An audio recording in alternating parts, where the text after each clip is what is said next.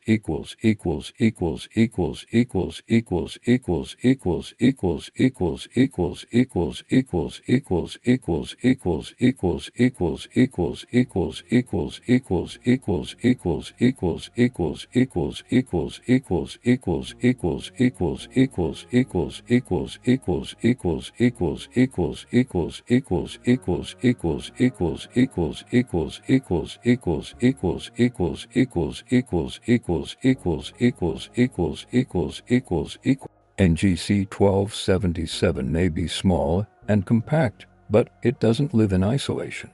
It resides within one of the most massive and dynamic galaxy clusters in the nearby universe, a cosmic city where encounters, collisions, and transformations are everyday occurrences. The fact that NGC 1277 has survived in this environment for over 10 billion years in nearly pristine condition is one of the most puzzling aspects of its story. The Perseus cluster contains more than 1,000 galaxies, all bound together by gravity within a vast dark matter halo. At its center sits NGC 1275, a giant galaxy with one of the brightest X-ray emissions of any object in the nearby universe. NGC 1275 has sprawling filaments of gas, an actively feeding black hole, and all the hallmarks of a galaxy that has grown through repeated mergers and violent interactions. NGC 1277 orbits not far from this behemoth, cosmically speaking. They're neighbors. And that proximity makes NGC 1277's survival all the more remarkable. In galaxy clusters, smaller galaxies that wander too close to giants like NGC 1275 typically suffer one of two fates. Either they get absorbed through mergers, their stars and gas added to the larger system, or they get stripped of their material by gravitational tides and the hot plasma that fills intergalactic space. NGC 1277 has experienced neither. It remains intact, compact, and undisturbed, a fossil preserved in the middle of cosmic chaos. How is this possible? Astronomers believe that NGC 1277's orbital path through the cluster has been unusually fortunate. While many cluster galaxies fell into the central regions and merged with NGC 1275 or each other, NGC 1277 seems to have followed a trajectory that kept it out of the most destructive zones. Think of it like a careful driver navigating rush hour traffic, taking the right turns at the right times to avoid the worst congestion and collisions. This isn't to say NGC 1277 escaped the cluster environment entirely. One process that likely did affect it is ram pressure stripping. As a galaxy speeds through the hot plasma that fills the space between cluster galaxies, this medium acts like a headwind, stripping away cold gas. For NGC 1277, this stripping probably removed any remaining star-forming fuel shortly after its initial burst of activity.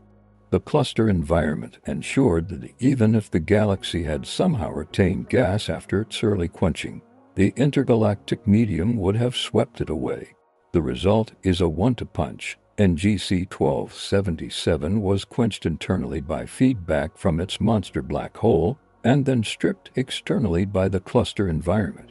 With no way to replenish its gas supply, it was sealed into permanent dormancy. What makes NGC 1277 so unusual among cluster galaxies is how clean it appears. Most galaxies in environments like Perseus show obvious signs of past interactions, warped shapes, tidal streams, asymmetric profiles.